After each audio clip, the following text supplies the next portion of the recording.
오늘 우리에게 주신 하나님의 말씀은 예레미야 49장 7절로부터 22절입니다. 함께 보도록 하겠습니다. 에돔에 대한 말씀이라. 만군의 여호와께서 이와 같이 말씀하시되 대만에 다시는 지혜가 없게 되었느냐. 명철한 자에게 책략이 끊어졌느냐. 그들의 지혜가 없어졌느냐.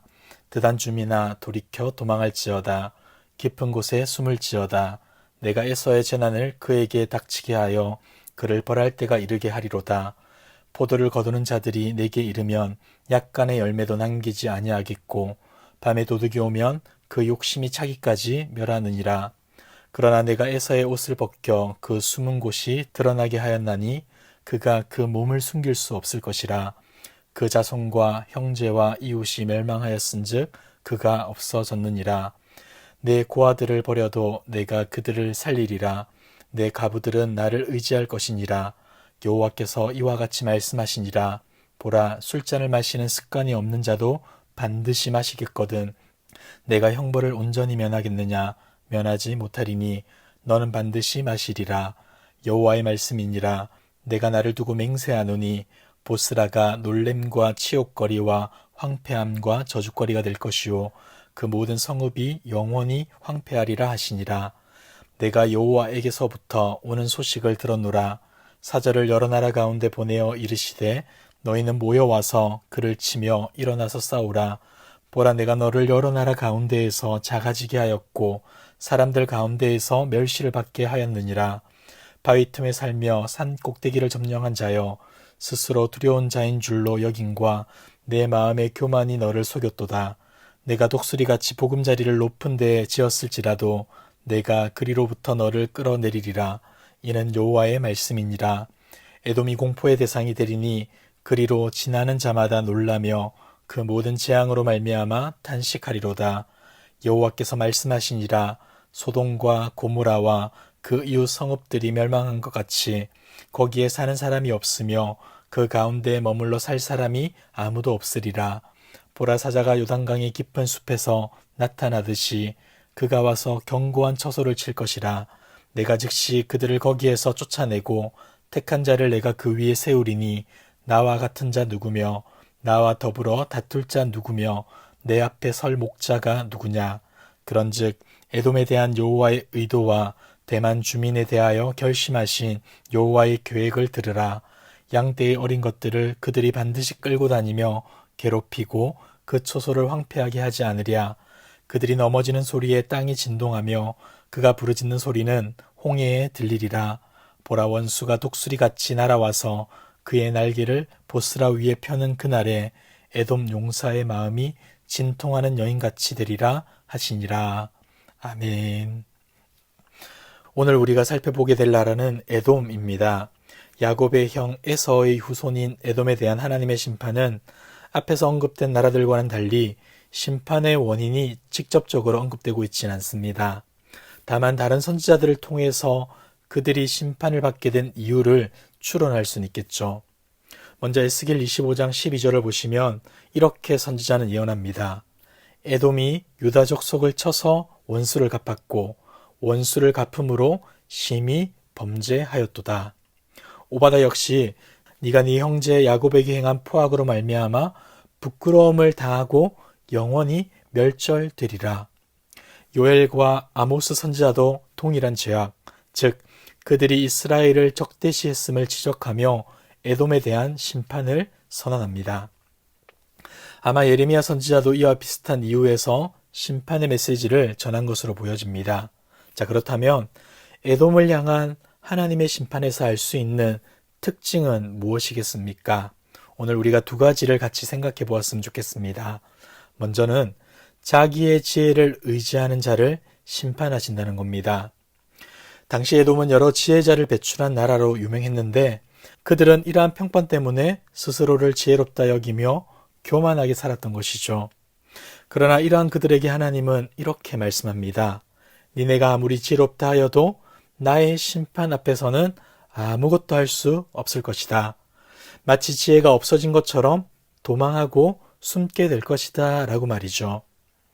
이어지는 구절을 보아도 그들을 완전하게 멸망시킬 것을 선포하며 포도주를 거두는 자와 도둑에 관한 비유를 사용하시는데 원래 포도를 거두는 자들은 포도나무의 모든 열매를 따진 않습니다. 상태가 좋지 못하거나 덜 익은 포도의 경우 그대로 두게 되죠. 도둑의 경우도 마찬가지입니다. 그들은 자기가 원하는 것만 훔쳐갈 뿐 모든 것을 가져가지 않습니다. 더 정확히 말하자면 가져갈 수 없는 거겠죠. 하지만 하나님께서는 그들과는 달리 에돔을 완전히 멸하시고 그들이 자랑했던 지혜가 얼마나 부끄러운 수준이었는지를 드러낼 것이라 경고합니다. 그들이 머리를 써서 숨는다 한들 다 들추어낼 것이고 주변을 싹 쓸어버리면서까지 에돔을 완전히 사라지게 할 거라 말씀합니다. 지혜를 자랑했던 그들의 최후가 이러하다는 거겠죠. 그러나 그럼에도 불구하고 하나님께서는 그곳에 남겨진 고아와 과부들의 경우 돌봐주시겠다 약속합니다. 이것은 하나님의 긍휼과 동시에 에돔의 참담한 상황을 보여주는 모습입니다. 하나님의 철저한 심판으로 말미암아 힘없는 자들만 남게 될 것이고 이들 또한 하나님의 돌보심이 없이는 생존할 수 없는 처참한 지경에 이르게 되었다는 것을 알려줍니다. 13절을 한번 같이 보시면 여호와의 말씀이니라 내가 나를 두고 맹세하노니 보스라가 놀랭과 치욕거리와 황폐함과 저주거리가 될 것이요 그 모든 성읍이 영원히 황폐하리라 하시니라. 여러분, 어느 누구도 하나님의 진노와 심판의 술잔을 피할 수 없습니다. 에돔은 자신의 지혜와 지식으로 인해 자만했지만 결국에 그들은 저주와 치욕거리가 되고 말 것이죠. 이 사실이 얼마나 확실하냐면 하나님께서는 자신을 두고 이것을 맹세하십니다. 사랑하는 성도 여러분, 이처럼 인간이 아무리 지혜를 추구하고 그것을 의지한다 하더라도 하나님 앞에서는 아무것도 아닌 겁니다. 우리는 이것을 기억하며 하나님께 참된 지혜가 있음을 기억해야 하는 것이죠. 두 번째는 하나님은 자기 힘을 의지하는 자를 심판하신다는 겁니다. 에돔은 자신의 지혜를 자랑함과 동시에 강한 군사력을 자랑하는 나라였습니다. 특히 그들의 영토는 세일산을 중심으로 하고 있어서 방어가 매우 용이하였는데 때문에 주변 나라들은 에돔을 쉽게 공격하지 못했습니다. 그러나 그럼에도 하나님께서는 어떻게 하십니까? 주변 나라들에게 사절을 보내어 에돔과 싸우게 할 것이다. 에돔은 멸시를 당하게 될 것이다 선포합니다. 그들은 자기의 거처가 전쟁에 매우 유리한 위치라 생각했지만 하나님은 그들을 모두 끌어내어 표어가 되게 할 것이다 말씀합니다. 18절을 보시면 이렇게까지 비유하죠. 여호와께서 말씀하시니라 소돔과 고모라와 그 이웃 성읍들이 멸망한 것 같이 거기에 사는 사람이 없으며 그 가운데에 머물러 살 사람이 아무도 없으리라. 마치 아브라함과 로스 시대의 위세를 떨쳤던 소돔과 고모라가 하나님의 심판으로 단번에 파괴되었던 것처럼 에돔의 운명 또한 그와 같다는 것이죠. 사랑하는 성도 여러분, 하나님의 백성을 해한 자들은 반드시 하나님으로부터 심판을 받게 될 것입니다. 그들이 아무리 안전한 요새를 가지고 강한 군사력을 가지고 있다 하더라도 다 소용이 없다는 것이죠.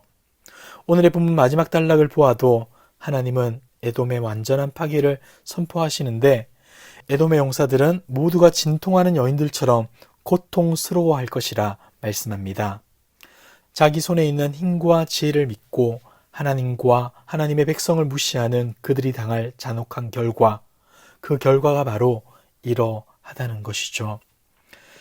말씀을 정리하겠습니다. 사랑하는 성도 여러분, 우리에게 참된 지혜와 능력이 무엇입니까? 남들보다 더 뛰어나고 그러한 사실을 다른 사람들로부터 인정받는 것입니까? 그렇지 않죠.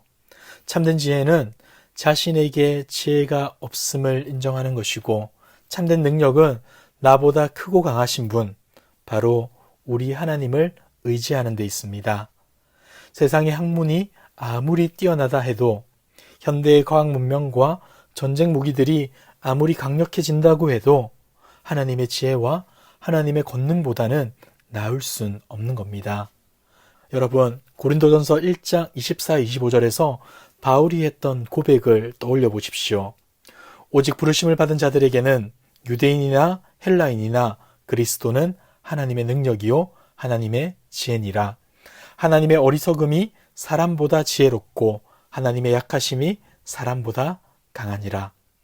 사랑하는 성도 여러분, 이 고백이 저와 여러분의 고백이 되기를 원합니다. 이 땅의 것들이 아무리 뛰어나고 강해 보일지라도 예수 그리스도만이 참 지혜이자 능력임을 알아 험악한 세상 속에서 주님만을 바라보며 주님만을 의지하여서 참된 승리를 맛보는 저와 여러분들 되길 주님의 이름으로 축복합니다. 기도하겠습니다. 사랑과 은혜가 풍성하신 하나님 아버지, 어느 것 하나 제대로 하지 못하는 우리를 십자가의 은혜로 구원해 주시고 하나님의 백성으로 삼아 주심에 감사드립니다. 그럼에도 애동과 같이 지식과 능력을 자랑하는 세상 속에서 살다 보니 우리 또한 그런 것들을 자랑하고 추구해야 할 것처럼 여겨집니다. 주님, 우리에게 올바른 것을 분별할 수 있는 힘을 주셔서 참된 지혜와 능력 되시는 예수 그리스도만을 바라보며 살아가게 하옵소서. 그리하여 나를 자랑하는 인생이 아니라 오직 주님만을 높여드리는 값진 인생 되게 하여 주옵소서. 이 모든 말씀 예수님의 이름으로 기도드리옵나이다. 아멘. 이 시간 기도하실 때 주신 말씀을 붙들고 기도하시고 주간 기도 제목을 따라서 부상과 민족과 한 주간의 승리를 위하여서 기도하겠습니다. 나라와 민족을 위하여, 부상과 한국교회의 영적 부흥을 위하여 우리 모두가 말씀과 기도로 승리하는 한 주간의 삶을 살 수 있도록 기도하시고 코로나19 공동기도문으로 함께 기도하겠습니다. 기도하겠습니다.